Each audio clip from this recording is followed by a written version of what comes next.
puntahan muna natin, no? Yung si Defensor.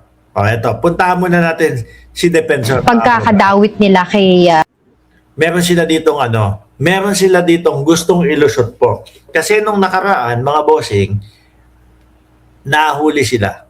No? Nahuli sila doon sa pagdawit ng pangalan ni dating Senadora Leila de Lima na ngayon po ay Congresswoman Leila de Lima. Ano?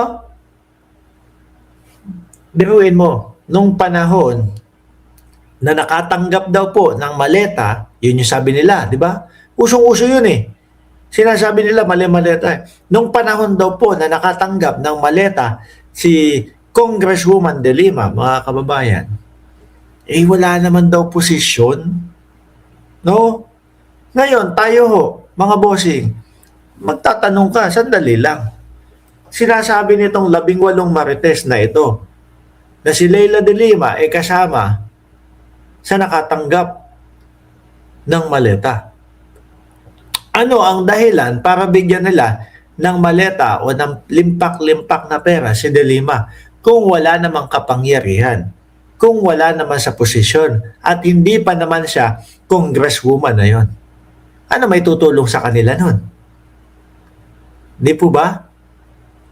Ano ang may tutulong sa kanila nun? Di nahuli. Ngayon, si Baligod, ano sabi? Na-oversight ko lang naman po si de Lima. Kasi kasama doon sa mga briefing ng ICC. Ganun daw ho, mga kababayan. Biglang, yung Baligod, biglang bumalikwas ho, mga kababayan, mga boss si Pamo, sir. No? So, isa yon sa puntos kung bakit ayaw silang paniwalaan ng mamamayang Pilipino. Kaya ang ginagawa nitong si Defensor, gumagawa ng istorya, gumagawa ng kwento para tumugma doon sa papabor sa sitwasyon nila. Pakinggan nyo, mga kababayan. yung pagkakadawit nila kay now Congresswoman Leila de Lima, when they said na kasama siya sa binibigyan, that was the time na nakakulong pa siya. Ang unang statement ko dyan is, Yan. Pakinggan nyo po ha. Ano sinabi? Nung panahon daw na binibigyan siya, nakakulong pa siya. Ayun pa nga nakakulong pa nga di ba? Oh. Ang worst. Bukod sa hindi nakalaya, walang posisyon, nakakulong pa si Congresswoman de Lima. Hindi pa Congresswoman.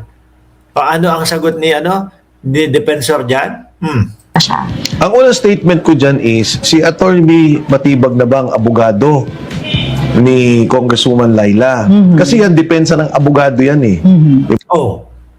Hindi, sandali lang boss ha. Miski naman kami, siguro mamamayang Pilipino, simpleng mamamayang Pilipino, kung sinusubaybayan namin yung mga sinasabi ninyo at alam namin na panahon ni de Lima yung sinasabi nyong nabigyan ng pera. Siyempre, magtatanong kami, mag-iisip kami, sandali lang. Bakit bibigyan ng nasa loob? No? Ng nakakulong? Ano mapapala nyo dyan? Ngayon, yung tao, bilang isang NBI director at ayaw masayang yung oras at ayaw maging katatawanan ang NBI, siyempre, inaanalisa nila yan. No? Hindi porket hindi siya yung abogado, wala na lang, babalik. Ayaw mo, sige, tuloy natin yan. Nagreklamo. Hindi. Di ba? Buko kayo Oh. Halata na kung ano-ano lang yung mga istorya at mga kwento-kwentuhan nyo, nasablay. Siyempre, ayaw makaaksaya ng oras, no? Ayaw maging mukhang uto-uto ang NBI. Yun lang yun, boss. Mahina kang dumepensa din, Defensor. Diba? Pag pumunta kang fiscal, sinabi mo ito yung ebidensya ko. Nakita, sige, ipa-file nila yung kaso. Nakita, may what you call this, may prima facie evidence.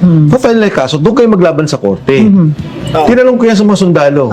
Sabi ko, nakita niyo ba si Kong Laila de Lima? Yes po. Anong pagkakataon? 1 month after malabas siya sa kulungan. So, ayun na. 1 month after malabas siya sa kulungan, meron na silang bagong version, no?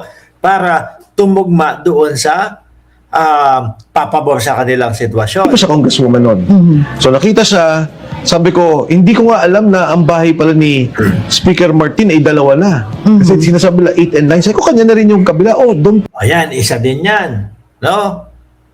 Kasi sablay sila doon sa sinasabing bahay ni Speaker Martin Romualdez. Sablay din ho sila doon sa bilang ng maleta na idiniliver daw ho kay Pangulong Bongbong Marcos. Yung isa sinabi 3, yung isa sinabi 5. Yan po yung mga sablay na ang ginagawa nila, hinihilot nila, ginagawaan nila ng istorya para tumugma doon sa sitwasyon nila. Kaya lang ho, ang dami ng Pilipino ang hindi naniniwala dito sa 18 Marites, mga kababayan. So wala na yan.